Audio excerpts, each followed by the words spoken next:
La leyenda de la Casa de las Delicias es una historia romántica, pero a la vez terrorífica.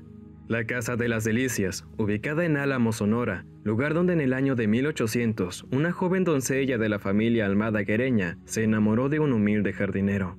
Desde entonces en internet aparecen distintas versiones de la historia, en donde mencionan el cómo es que Beatriz se quitó la vida, otra en donde el mismo padre de la joven la mata para evitar dicho matrimonio. Asimismo, se desconoce en su totalidad en dónde es que se encuentran los restos de Beatriz, de tal manera que tienen creencias de que el cuerpo fue enterrado en la misma propiedad, otros en donde el cuerpo se encuentra entre las paredes de su habitación, y por último, una no muy conocida es que el cuerpo de Beatriz se ubica en un cementerio en Ciudad de México. Recopilando información de los mismos habitantes de Álamos, los estudiantes de la Universidad de Sonora deciden viajar hacia Álamos, Sonora, para conocer de viva voz de los habitantes la historia de la Casa de las Delicias, ya que han pasado 217 años y Beatriz, vestida de novia, aún se le ve salir de la Casa de las Delicias en busca de su amor eterno. Ahora les voy a contar un poco de la historia y el mito y la leyenda que atrapa esta casa, que es Hacienda de las Delicias. Esta propiedad fue construida por el señor Alfonso Almada en el año de 1856. La familia de los Almada estuvo catalogada entre las 5 familias más ricas de la República Mexicana. En aquella época había una costumbre entre los ricos que era casar a sus señoritas con sus primos hermanos para conservar las riquezas que las familias habían forjado al paso del tiempo. Alfonso Almada y su esposa solamente tuvieron una hija de nombre Beatriz. Ella decidió no continuar con los protocolos de la sociedad, se enamora del esclavo de sus padres, del jardinero de esta hacienda, deciden luchar por su amor. Los días cotidianos ella solía caminar por el jardín de esta hacienda y aprovechar cuando sus padres no la observaban para poder platicar con Joaquín, el jardinero. Después de un tiempo y después de un alboroto social y familiar se aprueba la boda, y el día de la boda Beatriz no llega a la iglesia. Joaquín decide regresar a esta hacienda en busca de ella y la encuentra en su habitación vestida de novia, muerta, asfixiada. Los empleados de esta hacienda decían que el señor Alfonso Almada y su esposa le habían arrebatado la vida a su hija para que no se casara con un esclavo. Las casas del centro de Álamos, al igual que Hacienda de las Delicias, son propiedades construidas en adobe con sus paredes de 1 metro hasta 1,5 metros de anchas. Los ricos prefirieron y decidieron empezar a sepultar a sus seres queridos en las paredes y en los pisos de sus casas para no sepultarlos a un costado de la gente humilde. Cuando el señor Alfonso Almada le arrebata la vida a su hija, él decide que era muy poco probable que toda su familia estuvieran de acuerdo de sepultar a la única hija de uno de los hombres más ricos del país en el cementerio, y por eso es que ellos optan por la tradición que venían arrastrando los ricos de sepultar a sus seres queridos en las paredes y en los pisos de sus casas. Él y su esposa toman la decisión de sepultar a su hija en su propia habitación, que es la ventana de la parte de arriba del lado derecho. En una de las paredes de esa habitación es donde descansan los restos de Beatriz. A los 3 días de haberla sepultado, Joaquín, su enamorado, se quita la vida colgándose de un árbol de camuchín que estaba al lado izquierdo de la propiedad, viéndola de frente, y ahí a él lo sepultan entrando en el cementerio por la puerta principal a mano izquierda. Entonces es cuando empieza el mito y la leyenda que alberga esta casa, que es que el fantasma de Beatriz se aparece las tardes noches vestida de novia y recorre el jardín de la hacienda de sus padres en busca de su ser amado. Muchas personas incluso cuentan que aún han visto al fantasma de Beatriz atravesar los barrotes de este cancel y continuar hacia el cementerio en busca de Joaquín.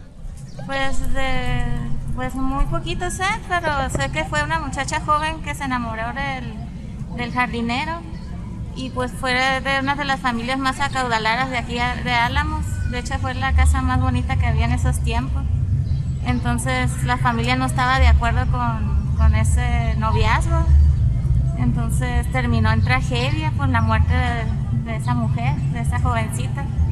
Pues es una leyenda vieja de aquí de Álamos que se cuenta que la muchacha se iba a casar con un adinerado, la querían casar de a fuerza con él, y ella está enamorada del jardinero.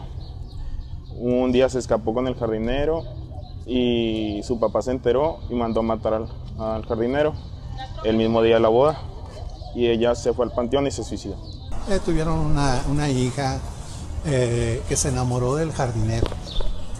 Entonces, para aquella, estamos hablando de 200 años para atrás, era una cosa mal vista en la sociedad para ellos, ¿no? De ese romance salió embarazada la muchacha. Sí oye llorar un niño allá dentro de la casa. Unos albañiles que estaban aquí trabajando hace como unos 3 meses también lo escucharon. Hacía 15 días que lo había escuchado yo y les platiqué, a los 15 días lo oyeron llorar ellos, a las 10:40 eran cuando lo escucharon. Y me tocó ver en la puerta a un señor ahí platicando que también dijo que aquí se oía llorar un niño, no sé quién será la persona. También un sobrino mío que viene a grabar, en el teléfono le aparece el llanto. Y cosas así por el estilo, pero sí, de que es real, es real.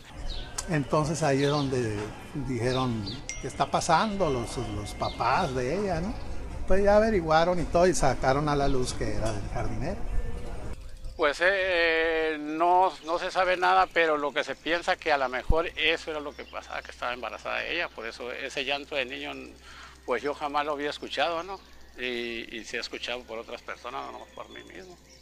Entonces a esta muchacha en particular, las paredes son de 1,5 metros ahí más o menos.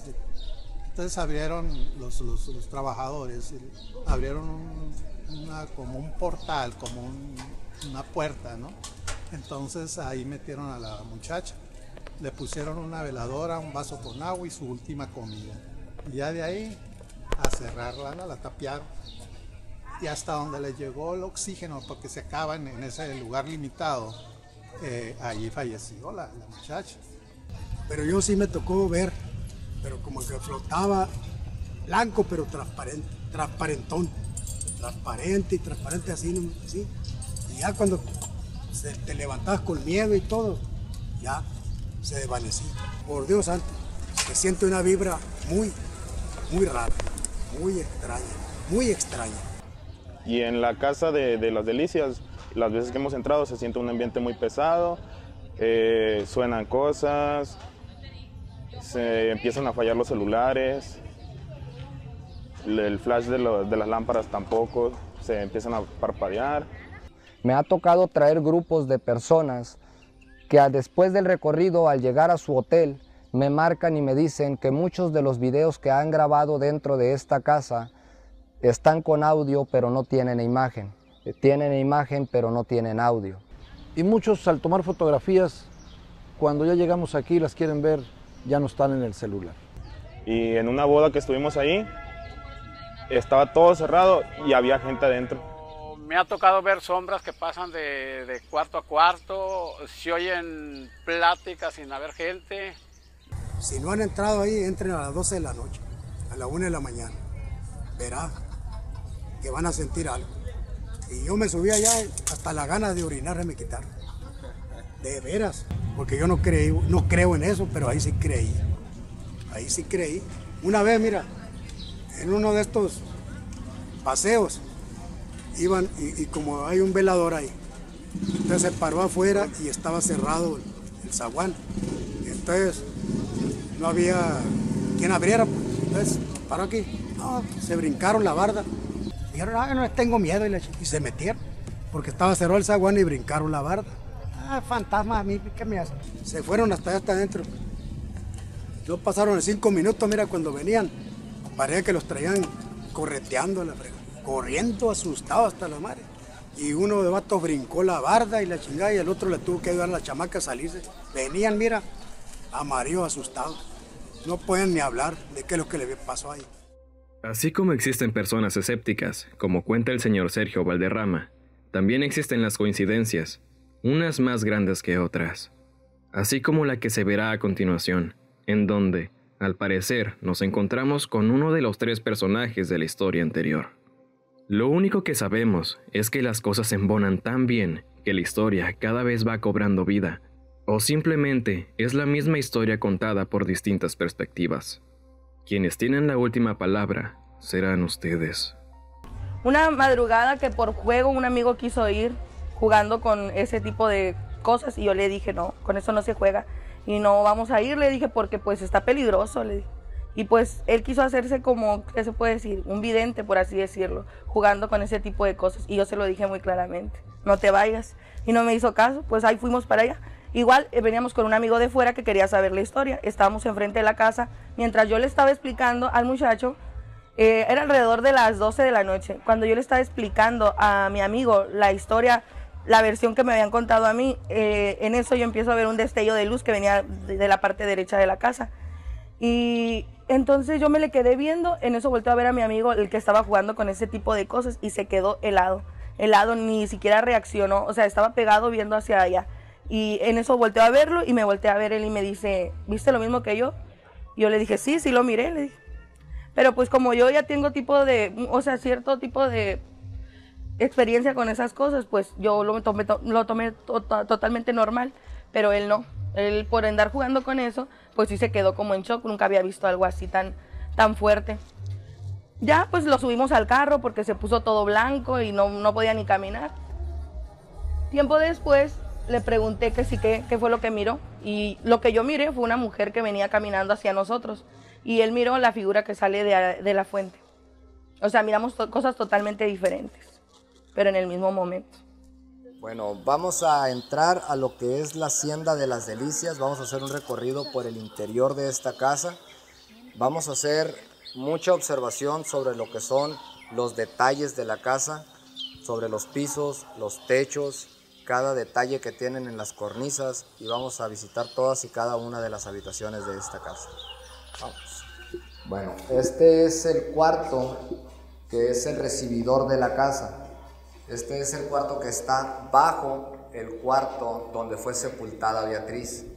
A Beatriz la sepultaron en una de las paredes de su habitación, y para no desperdiciar tanto el espacio de esa habitación, el piso de esa habitación se eleva un poco, y por eso es que este techo está un poco más arriba, si ustedes se dan cuenta, que todos los demás cuartos. Estos pisos son los originales que tenía la familia Almada desde 1856, cuando construyeron la casa. Muchos preguntan por qué lleva el nombre de Hacienda de las Delicias esta hacienda. Hay muchos mitos, hay muchas leyendas, hay muchas versiones del por qué le dieron ese nombre a esta casa. Pero esta casa lleva el nombre de Delicias porque así lo optaron o así lo decidieron la señora y el señor Alfonso Almada cuando construyeron esta casa, y posteriormente fue cuando ellos pusieron este huerto. No fue en base al huerto que le dieron ese nombre. Ellos decían que el nombre de Delicias era porque para ellos era una delicia venir por las tardes aquí a descansar o pasar los fines de semana en familia. Por eso es que le llamaron Hacienda de las Delicias. Todos los techos han sido removidos y posteriormente arreglados, hechos nuevamente, a excepción del cuarto donde fue sepultada Beatriz. A ese cuarto solamente se le puso un techo sobre el techo que ya tenía, porque él no puede abrir esa habitación, ya que esa habitación funciona como la tumba de Beatriz, y para eso se necesitarían permisos estatales y federales, y tendrían que venir personas especializadas para poder exhumar el cuerpo de Beatriz. Esta habitación era complemento de la habitación donde fue sepultada Beatriz, que es la pared que tengo aquí al frente de mí. En una de las paredes de esa habitación es donde descansan los restos de Beatriz. El árbol que vamos a ver ahorita es el árbol donde se quita la vida a Joaquín. En ese árbol han tomado muchas fotos muchas personas, e incluso muchas de ellas dicen que les ha tocado ver cómo el fantasma de Joaquín sigue acechando el árbol donde él se quitó la vida por su amada. Desde el punto de vista de los habitantes del pueblo, la historia se relaciona a las de Internet. Por esta razón, todos hacen mención de cómo es que la mujer de blanco se quitó la vida en la Casa de las Delicias, y cómo es que Beatriz, en las noches, sale en busca de su amado, con la esperanza de seguir juntos. De ese modo, siempre queda en cuestión el si es real la historia de Beatriz y sus recorridos nocturnos. Hija de señores ricos, que tenía su novio, que los señores no lo querían. Como no lo querían, ella escapó con él. La hija de los dueños de ese lugar, era como hacienda, se enamoró de un trabajador de ahí de la casa. Y pues obvio los papás eran hacendados y no querían que su hija se casara con un trabajador. Ellos ya ves que antes arreglaban los matrimonios y todo eso. Y los papás pues la iban a casar, y el día de su boda parece ser que la muchacha decidió, así vestida de blanco, se subió a su cuarto y creo que se ahorcó porque no quería casarse, pues no quería casarse. Y parece que los papás descubrieron el hallazgo ahí con la muchacha, y parece que la enterraron, la emparedaron ahí en las paredes por dentro. Y pues después de eso pues los papás sufrieron mucho, y el espíritu de la muchacha se aparecía muy seguido. Entonces parece ser que las noches o así tardeando ven el espíritu de la casa al panteón, porque dicen que va a visitar al espíritu o va a visitar a su novio, y pues... Y la ven que sale, hay testimonios que la ven que sale de aquí, de la casa, cruza la calle y entra al panteón. La dama de blanco se iba a casar con un joven que trabajaba en la casa de sus papás, que era el jardinero. Y sus papás se oponían a esa relación, por lo mismo de las clases sociales. El día de su boda, ellos mandan matar al muchacho, al joven. Y al enterarse de eso, la dama de blanco, pues ella también decide acabar con su vida.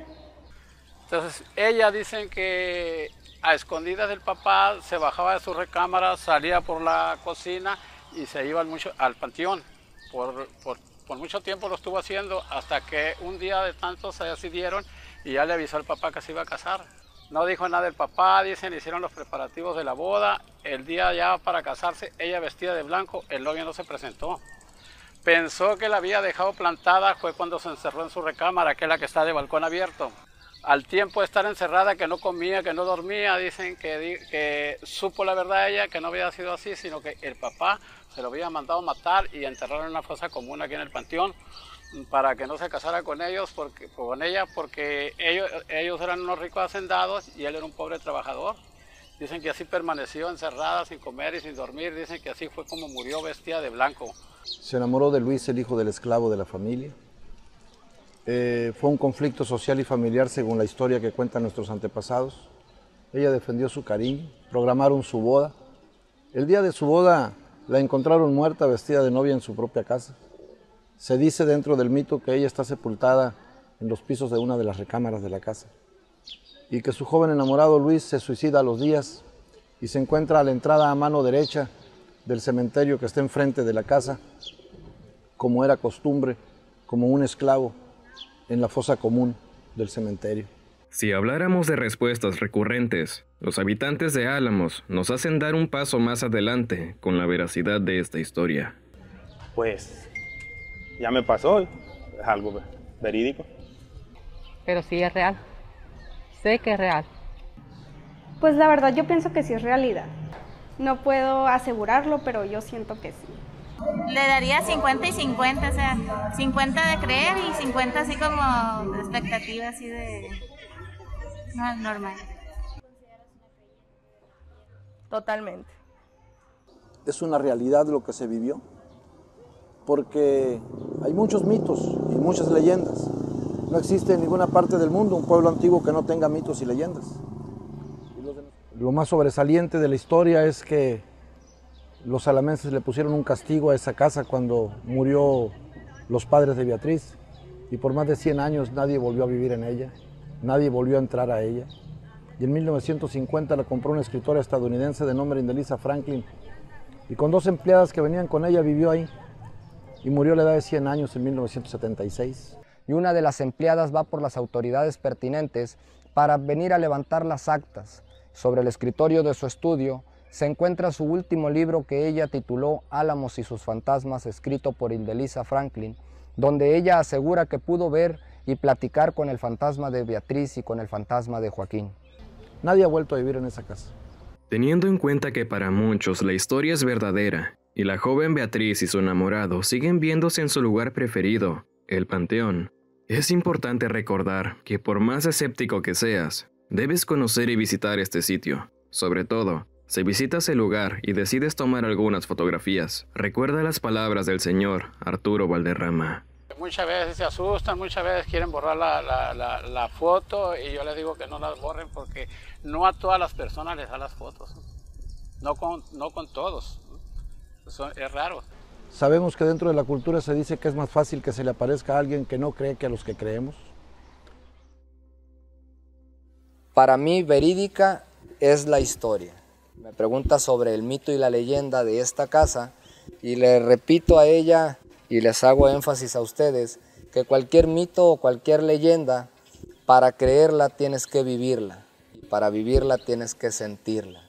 La verdad, yo los invito a que vengan a Álamos, que visiten Hacienda de las Delicias, que vengan con toda la fe y ojalá, con el favor de Dios, y Beatriz les dé la bienvenida a ustedes y se lleven un buen sabor de boca de lo que es Álamos, de lo que es Hacienda de las Delicias. Estamos a sus órdenes y fue un placer haber compartido con ustedes un poco de la bella historia de esta ciudad. Muchísimas gracias.